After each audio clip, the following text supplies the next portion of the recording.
Bienvenue dans Carnet de bord pour une nouvelle vie, le podcast pour celles et ceux qui veulent se sentir mieux dans leur vie professionnelle, retrouver de l'énergie, de la clarté, du sens et avancer sans se perdre en chemin.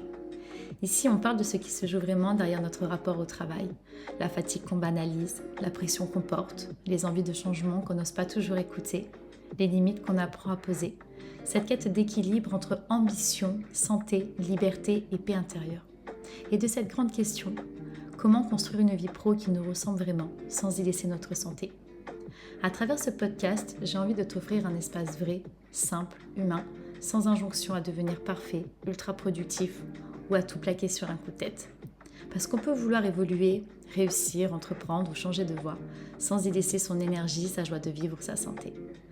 Alors si tu sens qu'il est temps de remettre de l'air, du sens, du cadre et un peu plus de toi dans ta vie pro, bienvenue à bord. Hello, j'ai le plaisir de te retrouver pour cette deuxième semaine de challenge. Donc bienvenue à toi pour 4 semaines pour mieux vivre ta vie professionnelle. La semaine dernière, on a commencé par observer ta relation au travail, la place en fait qu'il prend dans ta tête, dans ton quotidien, dans ton énergie, dans tes temps de repos. Et cette semaine, on va aller sur un sujet essentiel, ton énergie.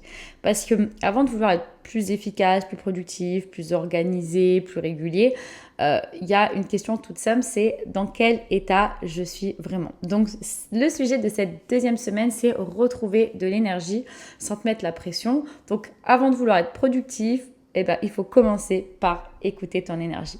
Parce qu'on ne va pas se mentir, on parle souvent de productivité comme si finalement on était des machines. Comme si on pouvait appuyer sur on le matin, dérouler notre journée de 8h à 18h avec la même concentration, le même niveau d'énergie, la même patience et le même sourire tout le temps. Et en fait, la vérité, pas du tout. On est juste des êtres humains et en fait, on n'est pas une batterie externe, tu vois. Donc, notre énergie, elle bouge, elle varie, elle dépend de notre état émotionnel, de notre sommeil, de notre alimentation, de notre hygiène de vie, de notre cycle. Elle dépend de beaucoup de choses. Et pourtant, très souvent, on organise nos journées comme si on avait tout le temps et toujours le même niveau d'énergie. Et ça, c'est pas bon. Parce qu'en fait, on se met des grosses tâches quand on est déjà rincé, fatigué, donc un effet cumulé. On peut prendre des décisions importantes quand notre cerveau il est en compote, donc du coup, on ne prend pas forcément les bonnes décisions, on ne prend pas assez de recul, on n'y voit pas assez clair. On s'agace de ne pas avancer alors que on est juste simplement fatigué, épuisé, tout simplement. Et on peut aussi juger de ne pas être productif, alors qu'en réalité, le corps il a juste besoin d'une pause pour récupérer et mieux avancer. Et c'est là souvent que ça coince, parce qu'à force de ne pas écouter son énergie, on finit par tirer sur la corde.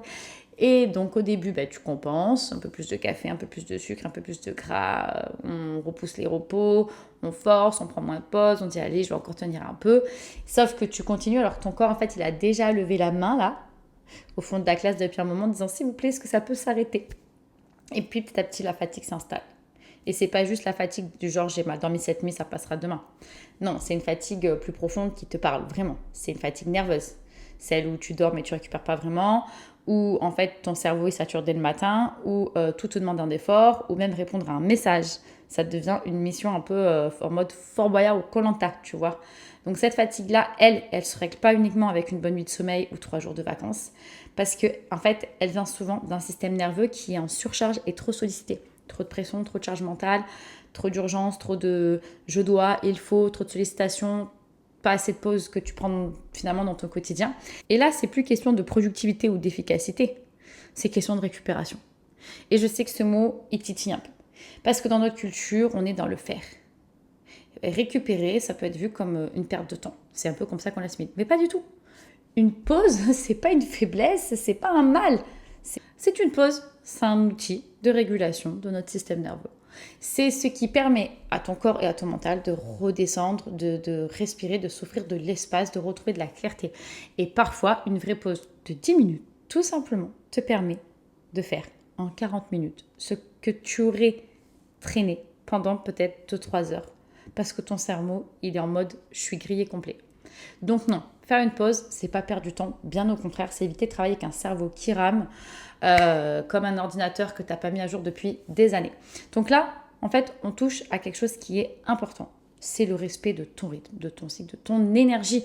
Respecter son rythme, c'est pas uniquement faire ce qu'on veut quand on veut. C'est pas dire aujourd'hui j'ai pas d'énergie, je disparais sous le plaid, je reste dans mon lit, etc. jusqu'à cet hiver. Mais non. Même si parfois, tu vois, franchement, tu comprends l'idée, mais respecter son rythme, c'est apprendre en fait à travailler tout simplement avec ton énergie au lieu de travailler contre elle. Donc ça veut dire c'est de connaître comment tu fonctionnes, comment ton énergie fonctionne. C'est de te demander à quel moment de la journée tu es le plus lucide, à quel moment tu es plus créatif, à quel moment tu es plus lent. C'est quelles tâches te prennent beaucoup d'énergie, quelles tâches sont simples pour toi, de quoi tu as besoin pour récupérer dans ta journée. Et c'est aussi d'évaluer à quel moment tu te sens dans une énergie haute. Parce que si tu es en énergie haute le matin et que tu traites tes mails et que tu es en énergie basse l'après-midi et que tu dois traiter un gros dossier, c'est là aussi où tu te mets en difficulté. Donc il faut que en connaissant ton niveau d'énergie, tu vas pouvoir adapter ton quotidien professionnel, tes tâches, tes missions, la manière dont tu travailles. Parce que toutes les tâches ne te demandent pas la même énergie. Répondre à un mail simple ne te demande pas la même énergie que de préparer une stratégie. Voilà, faire de l'administratif ne te demande pas la même énergie que de prendre une décision importante. Et pourtant, on met souvent tout au même niveau dans notre tête. Et des fois, on ne s'en rend pas compte. Et souvent, on ne s'en rend pas compte. Résultat, on culpabilise. On se dit qu'on n'a rien fait aujourd'hui, qu'on n'a pas accéléré, qu'on n'a pas avancé, alors qu'en réalité, on a peut-être fait des tâches qui demandaient beaucoup d'énergie émotionnellement ou mentalement. Ou alors, on se dit, je dois absolument faire cette grosse tâche aujourd'hui, alors ton niveau d'énergie est à 2, 3 sur 10, et que tu pourrais simplement l'alléger, la découper, ou choisir une action plus accessible, comme déléguer. Justement, c'est là l'important aussi de mesurer ta tâche, si elle est importante, urgente. Et de là, à partir de ce moment-là, si c'est pas très urgent, voir si tu peux déléguer, remettre à plus tard, etc. C'est là aussi que tu vas t'aider à préserver ton énergie. Et c'est là que du coup, l'exercice de cette semaine, du challenge, entre en jeu. Du coup, l'idée, c'est que chaque matin, sur la semaine par exemple, ou sur 3, 4 jours, peu importe en soi le temps, tu peux le faire durer dans le temps tout le temps, jusqu'à temps que tu intègres l'importance de t'écouter, de savoir respecter ton rythme et comment ton énergie fonctionne. Donc l'idée, c'est que chaque matin, tu vas noter ton niveau d'énergie sur 10 quand tu te lèves. C'est pas question d'humeur parfaite, de niveau de motivation, c'est vraiment ton énergie réelle. C'est tu vas te poser 1, 2, 3 minutes avec toi-même et tu te demandes aujourd'hui, là, comment je me sens au niveau de mon énergie sur 10. 0, je suis au fond du bac à sable. 10, je pourrais soulever des montagnes, en gros. Et en fonction de ta réponse, l'idée c'est que tu adaptes ta journée. C'est-à-dire que si tu es en haute énergie, par exemple, allez, on va dire 7, 8, 9 et 10, tu peux placer une tâche très importante. Une tâche qui te demande de la clarté, de la concentration, de la décision. Par exemple, préparer une offre, préparer une stratégie, prendre une décision importante, avancer sur un projet de fond. Si tu es en basse énergie, donc en dessous de 6 par exemple, même 2, 3, 4 sur 10, parce que 6 c'est encore, ça va, c'est bien. Mais l'idée n'est pas de te flageller avec ton agenda, de te dire mon Dieu, comment je vais faire. L'idée c'est de l'alléger du mieux que tu peux, c'est de l'adapter. Tu peux choisir une tâche plus simple, une tâche un peu plus mécanique qui te demande moins de réflexion, une tâche plus courte, une tâche qui te demande moins d'intensité. À la limite, si tu as vraiment des choses très importantes à traiter, est-ce que tu peux être aidé, accompagné, délégué, soutenu ? Par exemple, là, des tâches mécaniques, ça peut être trier des documents, ranger ton espace, faire une petite tâche administrative, découper une grosse tâche en mini-actions. Et si vraiment ton énergie elle est très basse, la meilleure action, elle peut être aussi de récupérer. Parce qu'on oublie souvent ça. Récupérer, c'est aussi préparer la suite. Ton énergie, c'est pas un détail. C'est vraiment ta ressource principale pour être mieux dans ton quotidien. Qu'il soit professionnel ou personnel, c'est ton carburant. Quand on n'a pas d'énergie, franchement, tu le sens. Tout est compliqué, tout est difficile. Ton état émotionnel, il est disjoncte. Le système nerveux, il pète un câble. Et pourtant, on se lève le matin, on est quand même là. Mais tu sens que tu tires, tu sens que c'est compliqué. Et en fait, ça, de manière répétée, ça engendre des soucis de santé, un épuisement professionnel, voire même un burn-out. Donc, si tu roules toujours avec ta voiture sur la réserve, à un moment donné, tu n'as plus d'essence, ta voiture, elle s'arrête. Toi, c'est pareil. Si tu roules sur la réserve, si tu avances comme ça, à un moment donné, tu vas caler, arrêt de la machine. Et tout ça, c'est pas un manque d'ambition, c'est pas un manque de motivation, c'est pas un manque de discipline, de régularité, de volonté, ce que tu veux.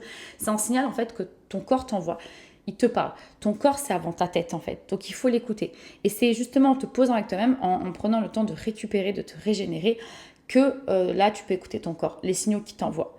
Et parfois, ils ne parlent pas avec de grandes phrases en mode «Oh mon Dieu, ça va vraiment pas bien, toc toc toc».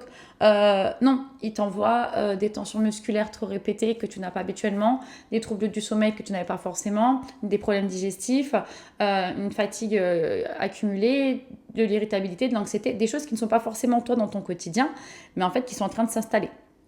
Donc, il va te parler de fatigue, de tension, de concentration en vrac, de perte de mémoire, etc. Et donc là, le but, c'est pas de paniquer dès que tu es un peu trop fatigué. Non, c'est juste d'apprendre à t'écouter un peu plus et d'analyser ce qui crie un peu plus fort qu'habituellement. Donc là, ici, dans une approche très douce, on va regarder ton énergie de manière globale.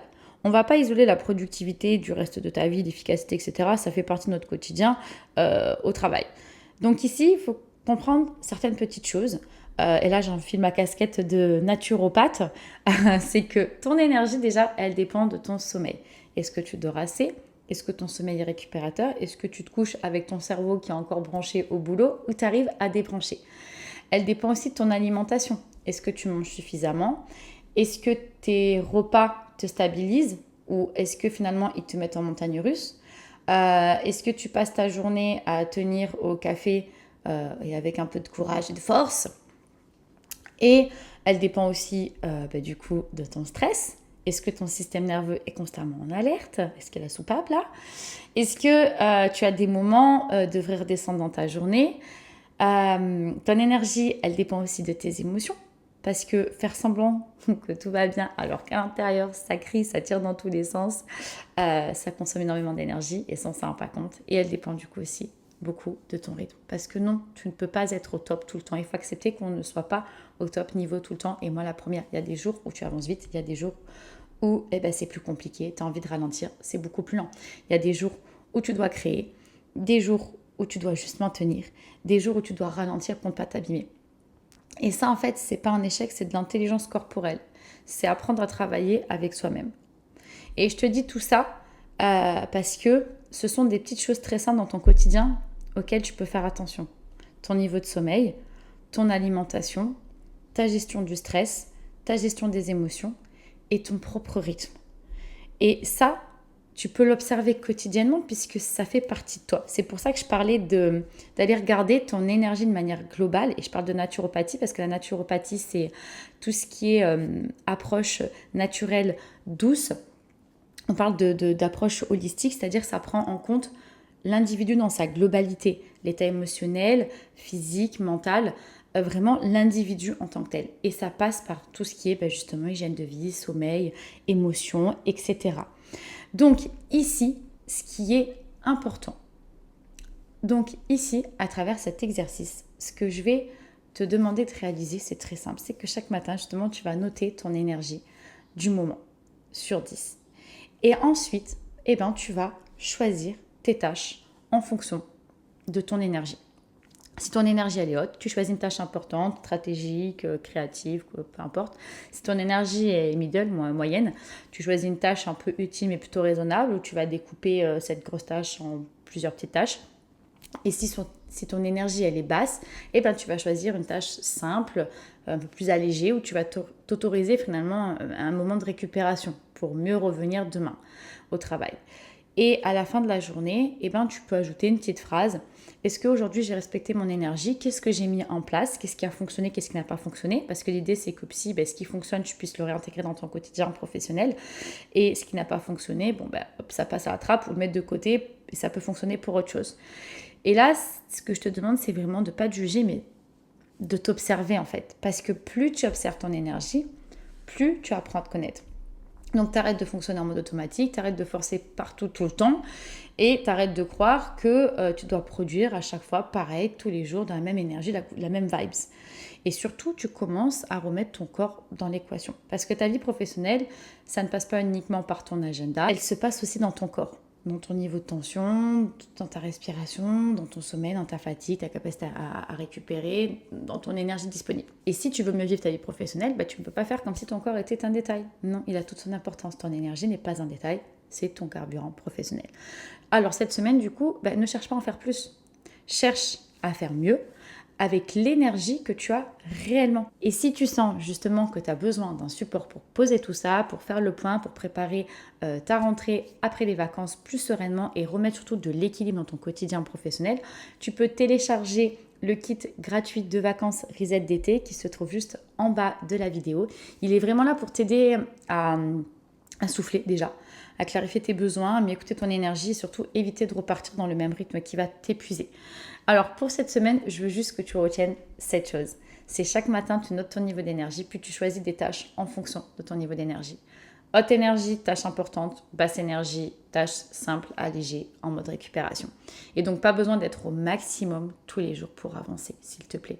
Tu as juste besoin d'apprendre à respecter ton carburant.